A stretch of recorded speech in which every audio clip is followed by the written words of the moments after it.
C'est le début de notre tournée en Terre d'avenir, un grand projet qu'on a lancé cette année pour pouvoir aller à la rencontre des producteurs. L'objectif de la tournée en Terre d'avenir va être d'élargir nos feuilles de route durables à l'ensemble de nos fournisseurs. Nous allons passer de 26 fournisseurs à 150 fournisseurs. Se rendre sur le terrain est vraiment primordial pour nous parce qu'on dit qu'on veut co-construire avec eux, donc c'est important pour nous d'aller à leur rencontre, dans leur bassin de production, pour être en mesure de comprendre leur réalité et de montrer qu'on est au plus proche d'eux.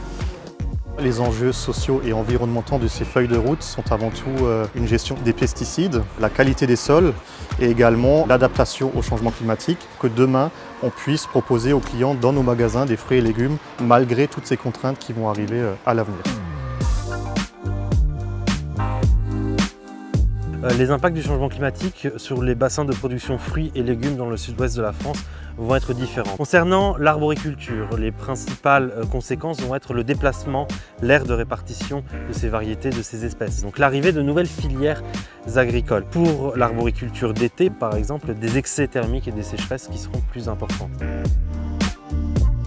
Ce qui est intéressant dans la démarche de Lidl, c'est qu'on revient aux producteurs pour permettre de les aider dans cette transition face au changement climatique, de les aider de façon intellectuelle par rapport à des conférences, des présentations, des formations. Donc tout ça montre qu'il y a plusieurs types d'adaptations suivant les filières, suivant les types de sols, suivant les microclimats. Donc c'est à anticiper, on va dire, pour ne pas se retrouver au pied du mur en 2050. On est présent avec les paysans de Rougeline, qui est un fournisseur qui nous accompagne depuis plus de 15 ans. Vous voyez, nous sommes dans une serre.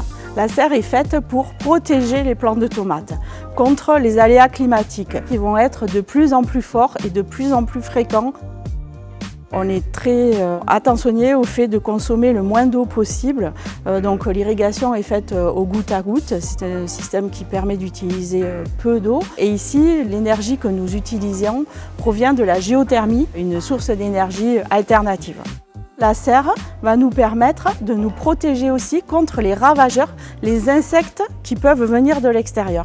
Et on va élever dans la serre notre propre biodiversité.